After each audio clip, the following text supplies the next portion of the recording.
The evening was warm, filled with laughter and the soft clinking of glasses. My father's 70th birthday party was everything you'd expect from a man like him. Elegant, expensive, and meticulously organized. Crystal chandeliers glittered above us like stars, and a hired quartet played soft jazz in the corner of the family's grand dining hall. The long table was covered in white linen, silver cutlery, and gold-rimmed plates that reflected candlelight. My mother had gone all out, of course. She always did when it came to appearances. There were engraved invitations, custom cakes, and floral arrangements imported from Italy. My brother Ethan and his wife sat near the head of the table, laughing with Dad about something I didn't catch. I sat a few seats down, smiling politely, pretending I wasn't invisible. I should have been used to it by now. The hierarchy of affection in our family was well established. Ethan was the golden boy, the successful son who had followed in Dad's footsteps. He'd taken over parts of the family business, moved into the city, married a lawyer, and wore his success like an invisible crown. I, on the other hand, was the creative one, the dreamer. I'd chosen art over finance, passion over practicality, and to my parents, that had always translated to failure when it came time for gifts. My father leaned back in his chair, basking in the attention like a king among his court. Ethan stood, smiling confidently. "Dad," he said, "you've given me more than I could ever ask for, but I still wanted to give you something meaningful." He handed over a small, black box with a golden ribbon. The room fell quiet. Dad untied the ribbon and opened the box. The light caught the polished metal, and a collective gasp rippled through the guests. A Rolex, a brand-new, gold-plated Rolex, glimmering like a trophy of devotion. My father's eyes lit up in genuine delight, the kind of warmth I hadn't seen from him in years. He stood up, hugged Ethan tightly, and said, "You always know what I like, son." The room erupted in applause. Cameras flashed. My mother dabbed at the corner of her eyes with a tissue, overcome with what she probably thought was the beauty of the moment. Then, as the attention began to fade, my mother turned to me with a polite, expectant smile. "Your turn, dear," she said. I reached for my modestly wrapped package, just a small envelope tied with a red ribbon. I handed it to my father, trying to keep my voice steady. "Happy birthday, Dad." He tore it open, glanced inside, and froze. Then he laughed, the kind of laugh that wasn't cruel, but wasn't kind either. "A gift card?"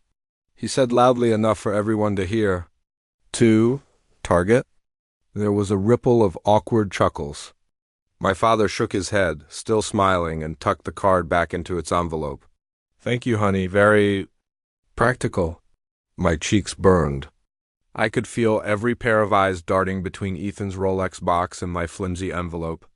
My mother looked down, embarrassed on my behalf. While Ethan smirked into his champagne, I wanted to disappear. The rest of the evening passed in a blur, laughter, speeches, music, but none of it mattered. I kept replaying the moment in my head, Dad's glowing face when he saw Ethan's gift, and the faint disappointment when he saw mine. It wasn't about the money. I could have afforded something more expensive. It was about the message, the unspoken comparison that had always hung between us. No matter what I did, I would never be Ethan. As I helped the caterers clear the table later that night, I overheard one of Dad's business partners whisper to another, "You can tell which one's getting the company, huh?" They both laughed. I smiled tightly and kept working. But inside, something cracked, quietly, invisibly. I didn't know it yet, but that moment, that single, humiliating laugh, would set me on a path to uncover a secret that would shatter everything we thought we knew about our family. A Rolex for him. A gift card from me. That was the night I realized love in our family had a price tag, the night after my father's birthday. I couldn't sleep. I lay in bed staring at the ceiling, the laughter from the party still echoing in my head. Every detail replayed in slow motion, the way my father's eyes had gleamed when he opened Ethan's Rolex, the way his voice softened when he said, "You always know what I like." I didn't envy the watch. I envied the look. That rare, unguarded look of pride, something I hadn't seen directed at me in years. Growing up, Ethan and I couldn't have been more different. He was the golden boy, even as a kid, the kind who got straight A's, captained every sports team, and could charm any adult in the room. I was quieter, drawn to sketchbooks instead of footballs, to books instead of business plans. My parents liked to joke that I lived in my own world. What they didn't realize was that their world had never left room for me. Ethan's first internship had been at my father's firm, a position conveniently created for him. By the time he was 25, he was already being called the future of the family business. My father would beam at him across the dinner table, telling everyone how proud he was of his son. When the conversation turned to me, he'd say things like, "Our daughter's still figuring things out." I used to laugh along, pretending it didn't sting. But the truth was, I'd already figured things out. I had graduated with honors in fine arts, held small gallery shows, and even managed to sell a few pieces. I wasn't rich, but I was happy, or at least I had been until I realized how little that happiness seemed to matter to them. The day after the party, my mother called. "Your father had a wonderful time last night," she said. "You really shouldn't take the gift card thing so personally." I stayed silent. She sighed. "You know how your father is with Ethan. He sees himself in him. It's natural." That sentence, "he sees himself in him," clung to me like a stain I couldn't wash out. It wasn't just about being compared to Ethan. It was about being erased by him. In my parents' eyes, I wasn't a reflection of their legacy. I was the smudge on it. Later that week, Ethan called me, his voice dripping with the same effortless confidence that had always come so naturally to him. "Hey, you good?" he asked. "I hope you didn't take the party too seriously. You know how Dad gets, he just likes showing off?" "I'm fine," I lied. He laughed. "Good. Anyway, I'm heading to Dubai next month. Dad wants me to oversee the new branch." I murmured congratulations, but something twisted inside me. My father had never once asked for my help in anything, not even when I offered to design the logo for one of his charities. He brushed me off then, saying, "Let's keep family and business separate." Funny how that rule never seemed to apply to Ethan. That night, I walked through the old family photo albums, the ones Mom kept in the living room cabinet. Page after page I saw Ethan, his graduation, his awards, his business trips. In most of the photos, Dad stood beside him, hand on his shoulder, smiling proudly. My own photos were fewer, smaller, tucked into the corners. I didn't know it yet, but resentment has a way of sharpening the mind. The more I thought about how Ethan had become the chosen one, the more I began to wonder why. Not just emotionally, but financially, because something about our family's success story had never quite added up. The lavish parties, the houses, the company expansions, they didn't match what I knew of Dad's business income. It wasn't impossible, just excessive, and that's when the whisper of suspicion first entered my mind. Maybe Ethan wasn't just the favorite. Maybe he was the only one who knew everything. A Rolex for him. A gift card from me. And maybe, somewhere beneath all that gold and silence, a secret worth far more than both. It was the Sunday after the party, and the house was still filled with traces of celebration. Half-empty champagne bottles on the counter. A wilted bouquet of roses by the window, and the faint scent of my mother's favorite perfume lingering in the air. I had offered to stop by and help clean up.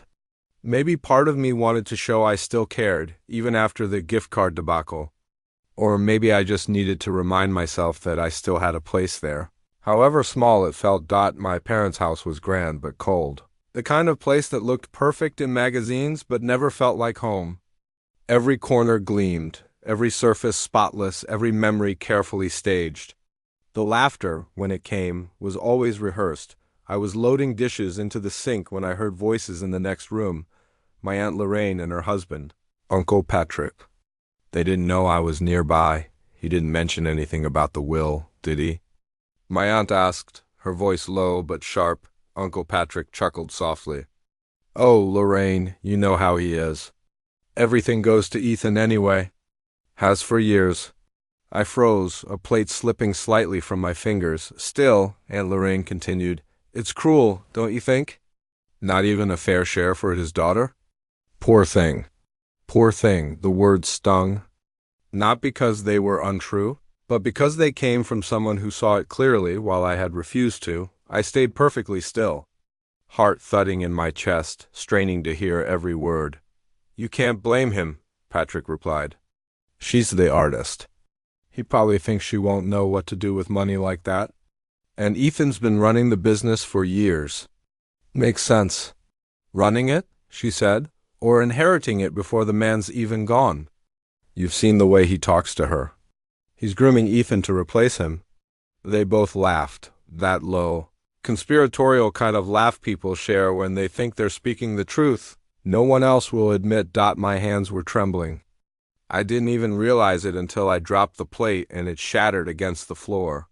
The sound was sharp, sudden, like a gunshot in the quiet house. Their voices stopped immediately. Everything all right in there? My aunt called out. Yeah, I said quickly, forcing calm into my tone. Just dropped something. I swept up the broken pieces, but my thoughts were racing. Everything goes to Ethan anyway. The words replayed over and over, louder each time, until they were all I could hear when I finally left that afternoon. I couldn't shake the feeling that I had just heard the truth, the kind my parents would never willingly share that night. I called Ethan. Hey, I said casually. Do you know if Dad's updated his will recently? He laughed, caught off guard. What kind of question is that? I just overheard Aunt Lorraine talking about it, I said, my voice steady but probing. She said something about you inheriting everything. There was a pause. A long one. Then he said, Lorraine talks too much. Don't listen to her. His tone was dismissive, but there was something else underneath it, a flicker of irritation, or maybe guilt. Still, I said, it wouldn't hurt to ask, right? Just to be clear. He exhaled. You worry too much. Dad knows what he's doing. And that was that? He changed the subject to something trivial, the market, his next trip, but my mind was elsewhere, because for the first time, I realized something fundamental. In my family, silence wasn't just habit. It was protection. And maybe, just maybe, they were protecting more than I'd ever imagined. That night, I found myself staring at the ceiling again, just like after the birthday. But this time, there was no sadness, only a quiet, growing suspicion. Aunt Loren's whisper had cracked open a door I hadn't known existed. And through it, I could sense the beginning of something much larger, a truth waiting to be found after overhearing Aunt Lorraine. I couldn't shake the thought that something about my family's finances, and my father's so-called legacy, didn't add up. I tried to ignore it for a few days, but the curiosity grew heavier with each passing hour. So one Saturday morning, I drove back to my parents' estate while they were out for brunch. I still had a spare Kia, a remnant from when I used to feed their cat during vacations, and for once, I didn't feel guilty using it. The house was silent, too perfect. Dustless shelves, gleaming marble floors, not a thing out of place. It was like walking through a museum, a shrine to my father's success. But behind all that polish, I could feel the weight of something hidden. I went upstairs to the attic, a place I hadn't been in since I was a kid. Back then, it was where I'd go to escape family dinners, sketch by the window, and pretend I lived in a world of my own. Now, it was nothing but a storage space filled with forgotten boxes and old furniture draped in sheets. I started with a stack of cardboard boxes labeled in my mother's neat handwriting. Records, finances, personal. My pulse quickened as I opened the first one. Inside were old photo albums, certificates, and bank statements. I wasn't sure what I was looking for, only that I'd know when I found it. Then, in a smaller box near the bottom, I saw an envelope sealed with wax. It was yellowed with age, addressed in my grandfather's cursive handwriting. For Ethan only. My breath caught. The name, written in ink that had slightly faded over time, felt like a punch to the gut.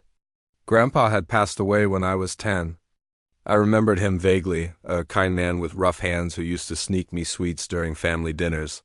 He had always treated me gently, never with the same cold judgment my parents did. So why was there something meant only for Ethan? I hesitated, then slid a letter opener under the seal. Inside were several folded papers, legal documents typed in small, dense font. The top page bore the title, Family Trust Allocation, Confidential. I scanned it quickly, my eyes catching on keywords, beneficiary, transfer of assets, land rights. Then a number one so large it made my stomach drop. Hundreds of millions. The document mentioned a trust established in 1987, originally in both my father's and grandfather's names. But what startled me most was the next line. The trust shall extend to the designated heir, Ethan Cole. There was no mention of me. Not once. I flipped through the pages, heart pounding. One line stood out, typed, underlined, and stamped with a notary seal. The secondary heir, name redacted, has voluntarily relinquished claim to the trust. Secondary heir? That was me. And apparently, I had voluntarily relinquished my share, something I had no memory of ever doing. I felt my hands shaking as I set the papers down. This wasn't a mistake. It was deliberate. Someone had decided, years ago, that Ethan would be the only heir. I kept digging, desperate for more.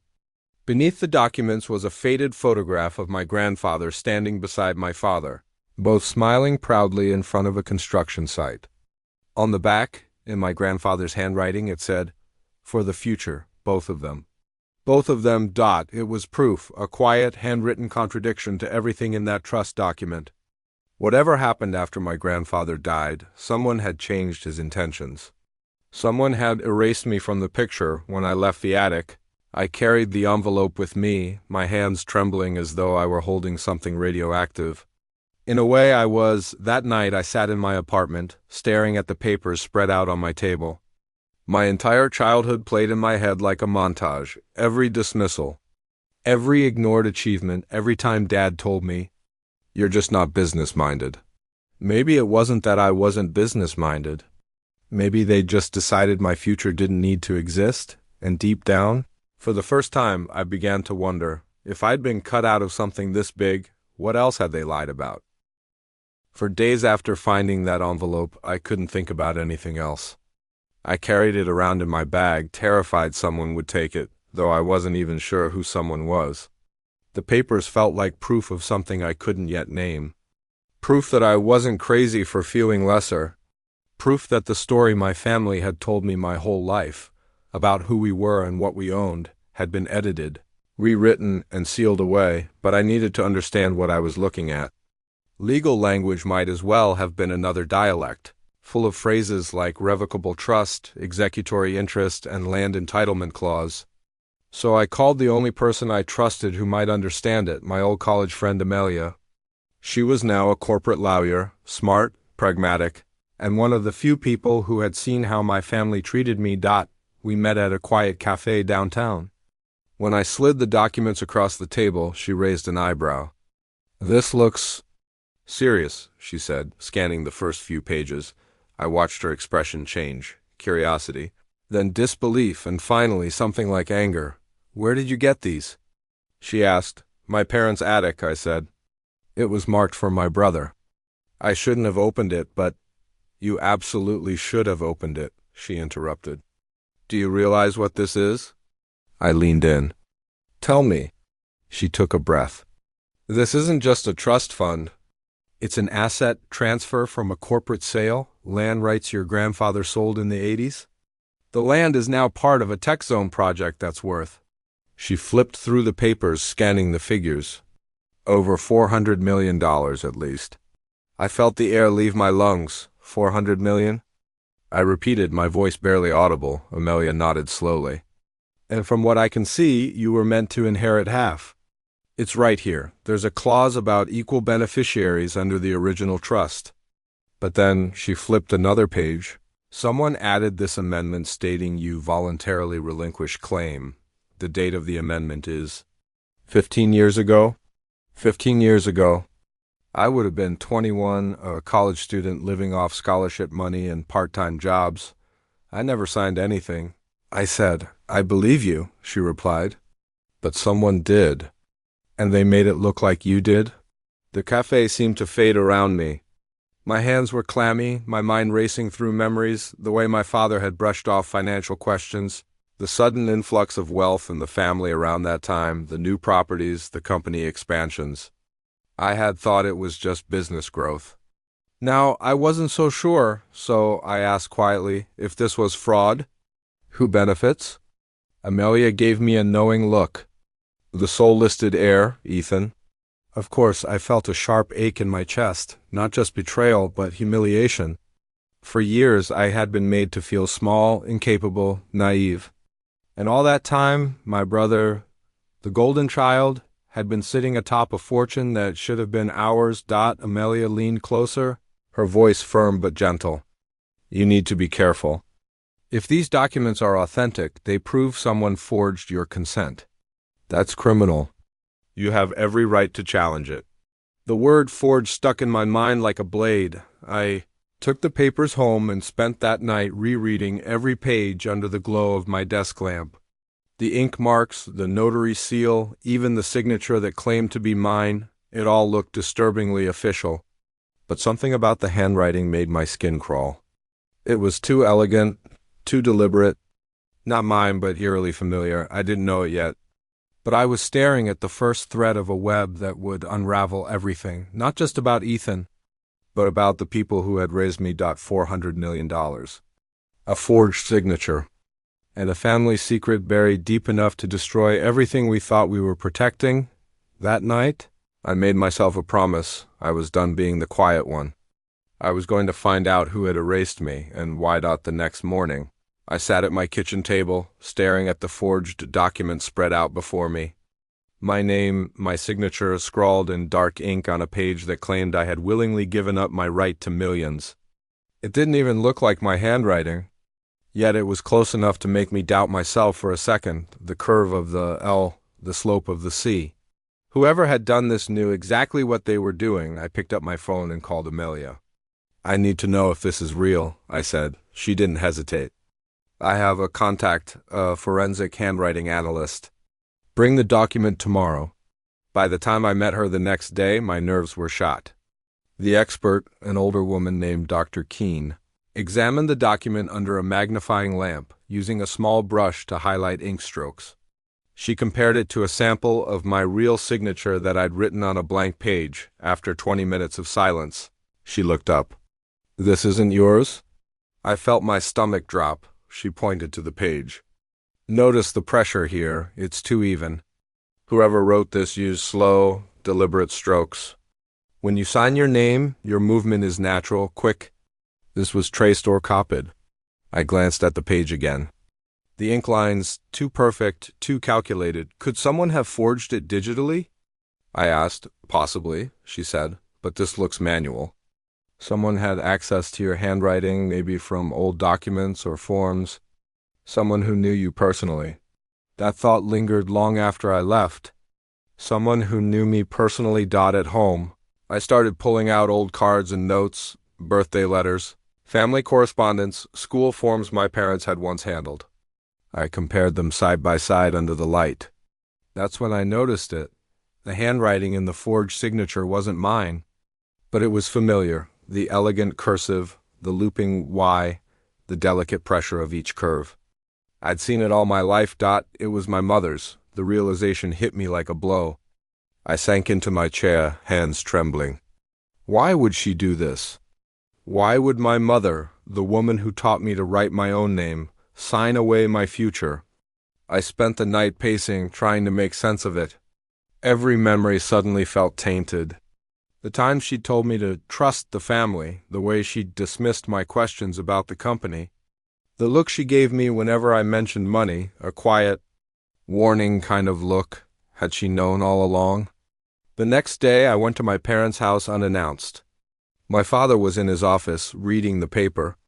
My mother was pruning her roses outside, as if everything in the world was perfectly normal. "Mom," I said, my voice shaking slightly, "I need to ask you something." She turned, smiling gently. "Of course, darling. What's wrong?" I held up a photo of the document on my phone. "Did you sign my name on this?" For a second, just a second, her expression faltered. The color drained from her face, then quickly returned. "What on earth are you talking about?" she said, forcing a laugh. "It's your handwriting," I said quietly. I had it examined. Her pruning shears froze mid-air. "You're being ridiculous." "Am I?" I stepped closer. "Because according to this, I gave up my share of a trust worth $400 million. a trust I didn't even know existed. And someone forged my name to make it happen. My father appeared in the doorway, his newspaper forgotten. "What's going on here?" "Ask her," I said, not breaking eye contact with my mother. She opened her mouth, then closed it again. Her voice, when it came, was barely a whisper. "It was for your own good." My own good. The words rang hollow. That moment, standing in the garden, surrounded by roses, was the first time I saw my parents not as guardians, but as conspirators. Whatever reason they had, it had nothing to do with love. And though I didn't know it then, that single admission, "it was for your own good," would be the spark that set everything else on fire. After that day in the garden, my relationship with my parents collapsed into silence. Weeks passed without a single call or text. My mother's last words, "it was for your own good," echoed in my head until they no longer made sense. For my own good? Signing away hundreds of millions of dollars without telling me? For whose good, really? Anger had always been a quiet thing for me. But this time it wasn't quiet. It grew, day by day, into something sharp and deliberate. I didn't just want answers anymore. I wanted truth, the kind they couldn't lie their way out of. So I planned dinner. I called my parents first, pretending to extend an olive branch. "Let's have dinner together," I said evenly. "And just family? No arguments. I think it's time we move past everything." My mother hesitated. "Are you sure, sweetheart?" "Absolutely," I said. "I'll cook." I invited Ethan too. He sounded hesitant at first, probably sensing tension, but I reassured him. "I just want to clear the air," I told him. "We've all been avoiding each other. It's time we talk." He agreed. That Friday night, my apartment glowed with soft candlelight and the smell of roasted garlic. On the surface, everything looked calm. The table was perfectly set. The wine was chilled, the music low and elegant. But beneath the surface, my pulse throbbed with purpose. They arrived together, my father in his usual tailored suit, my mother in pearls, Ethan with his easy confidence. I greeted them with a smile that felt foreign on my face. Dinner started smoothly. I asked about work, about the company's expansion, about Ethan's latest project in Dubai. My father seemed pleased by my change of attitude. My mother even laughed a little, relieved by what she mistook for forgiveness. But as we reached dessert, I slid a folder across the table, the same one I'd kept hidden in my bag all night. My mother's smile faded. "What's this?" "Something you all should see," I said, my tone calm but cold. Ethan looked confused. My father's brow furrowed as he opened the folder. The first page, the forged waiver, stared up at him. "What is this supposed to be?" he asked, though his voice carried the weight of someone who already knew. "It's the document that says I gave up my inheritance," I replied. "The one Mom signed in my name." The air seemed to thicken instantly. My mother's fork clinked against her plate. Ethan looked between us, startled. "Wait, what inheritance?" I turned to him. "You mean you didn't know?" He blinked. "Know what?" "That you're the sole heir to a $400 million trust our grandfather created," I said. "A trust that was supposed to be divided between us, until someone decided I didn't deserve my share." My mother's lips trembled. My father's expression hardened, like stone cracking under pressure. "Where did you get this?" he demanded. "Does it matter?" I said, "It's real, and it's signed by Mom." Ethan stared at her, incredulous. "Mom?" Tears welled in her eyes, but I could see the guilt fighting to stay buried. "We did it to protect you both," she said softly. "Your father and I thought..." "Thought what?" I snapped. "That I wasn't capable of handling money? That I wasn't good enough? That my life didn't matter as much as his?" "It wasn't like that," she whispered. "Then what was it like?" I pressed. My father's voice finally broke through, cold, steady, final. "You made your choice when you left the family business. You didn't want this life. Ethan did. We simply gave the future to the one who earned it." Ethan's jaw dropped. "Earned it? Dad, I didn't even know about this." The room fell into chaos, my mother crying, my father shouting, Ethan pacing in disbelief. And through it all I sat perfectly still. For the first time in my life, I wasn't the one shrinking into silence. I had taken back control. When the shouting subsided, I stood and said quietly, "This isn't over. I'm filing a claim." My father scoffed. "You wouldn't dare." I met his eyes, the man who had taught me to fear him, to doubt myself, and said, "Watch me." Then I walked out, leaving them all in the wreckage of their own lies. That night, for the first time in years, I slept without replaying old memories. Because now I had something stronger than pain. I had proof. The morning after the confrontation dinner, I woke to a phone vibrating endlessly on my nightstand. Missed calls from my mother, from Ethan, even from my father, the man who had gone silent for years unless he needed to remind me of my bad decisions. I didn't answer any of them the night before. I had walked out of that dinner with the truth in my hands. I thought I would feel free, victorious even, but instead I felt hollow, because exposing the lie hadn't fixed anything. It had only torn open the fragile illusion of family that had held us together. By noon, I got an email from my father. No apology, no admission of guilt, just a single paragraph. "You are making a mistake. Family matters should stay within the family. Do not embarrass us further. Embarrass them." That was what it came down to.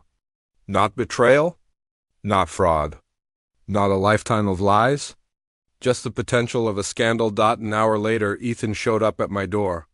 He looked different, not polished and composed like he always was, but pale, shaken. His tie hung loose around his neck. "I didn't know," he said as soon as I opened the door. "About the trust, about the documents, I swear to you, I didn't know." I let him in. He sat on my couch, head in his hands. "Mom called me after you left last night. She said she only did it because she was scared you'd waste it. That you were too impulsive." I laughed bitterly. "She forged a legal document, Ethan. That's not fear. That's control."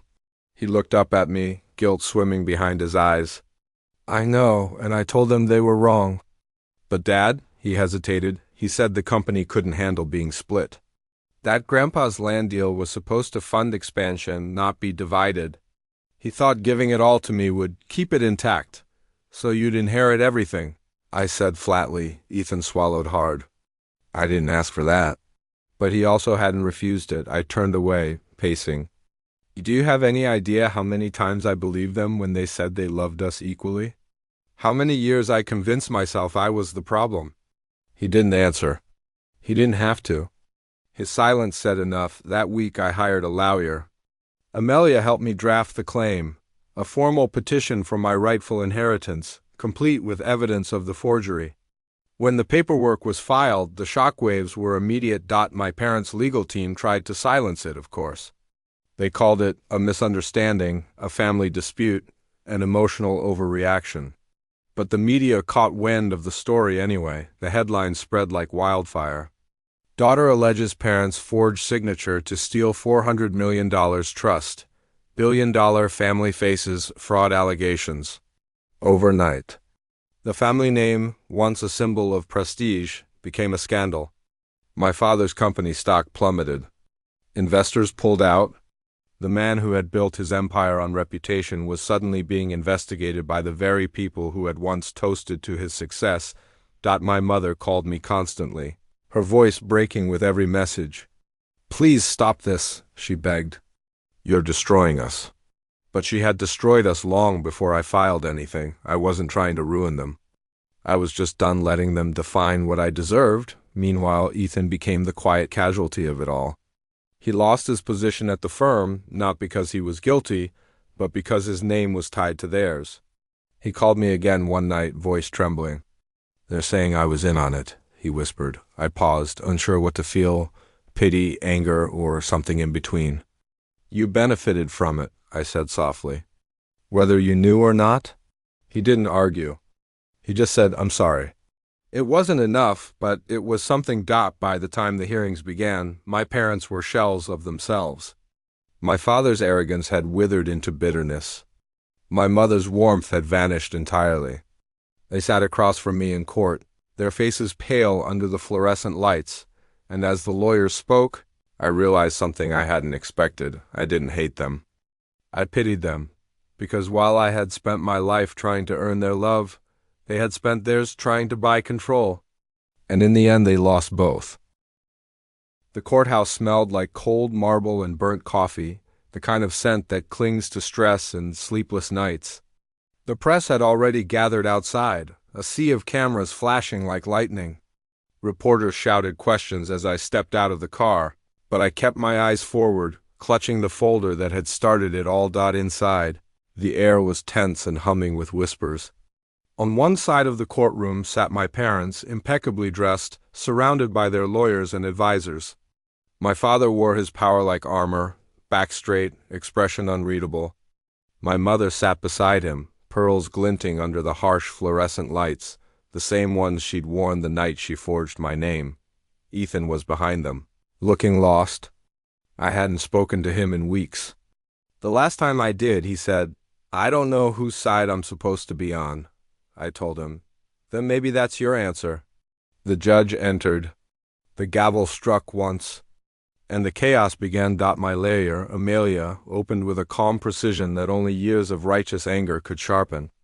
She laid out everything, the trust my grandfather created, the clauses that guaranteed equal distribution, the fraudulent signature on the waiver, and the timeline proving my mother's involvement. Then she placed the evidence folder on the table with deliberate care, as if she were setting down the weight of my entire childhood. Across the room, my father's lead attorney stood. His tone was icy, rehearsed. "This is a family matter, not a criminal one. Miss Lewis," he nodded toward me, "has misconstrued her parents' intentions. No theft occurred. Only a legal adjustment to protect the family's assets." Protect. That word again. They always dressed their greed in noble language. When my turn came to testify, I felt my hands tremble, not from fear, but from the gravity of years finally crashing into this single moment. The lawyer asked, "Miss Lewis, did your parents ever discuss this trust with you prior to the alleged forgery?" "No," I said. "I only learned about it after my grandfather's death when the will was read." "And how did you discover the forgery?" "I found a copy of the document in my mother's study. It had my signature on it, a signature I never wrote." He smirked slightly as if humoring a child. "Could you have signed it years ago and simply forgotten?" I met his gaze steadily. "I remember every time I ever signed anything that tied me to this family. Trust me, I didn't forget selling away $400 million. A few people in the gallery chuckled quietly. Even the judge hid a faint smirk, then they called my mother to the stand. I thought maybe she'd deny it, twist the truth the way she always had.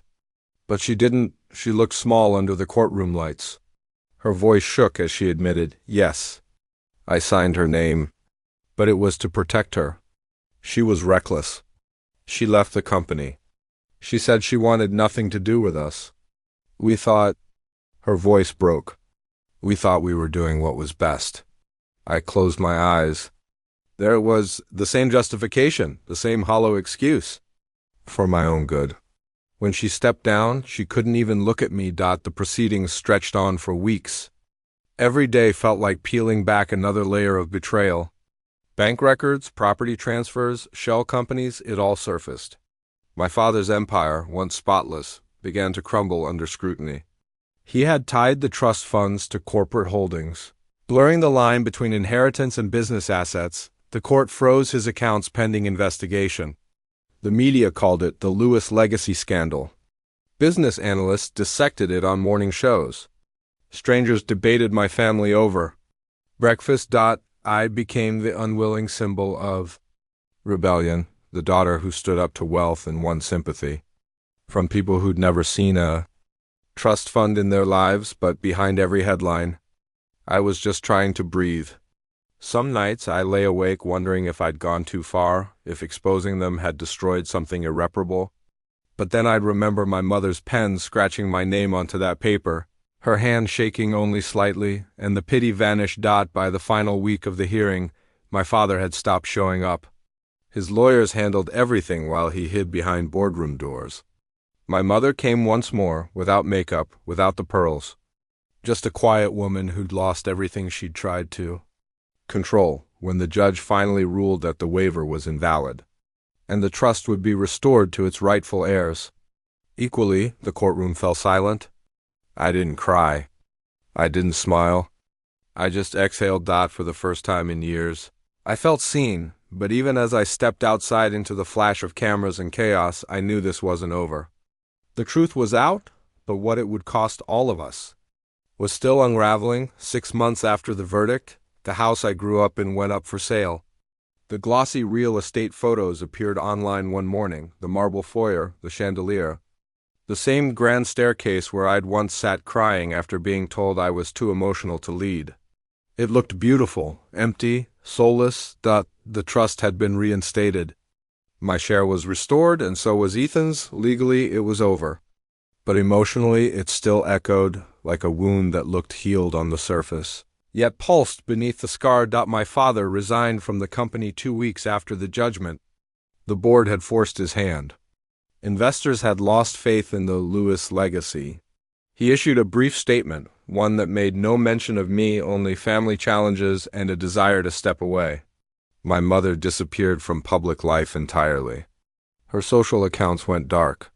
Friends told me she'd been seen once at a charity gala, thinner, quieter, her smile a ghost of what it used to be. Ethan moved out of their mansion and into a small apartment downtown.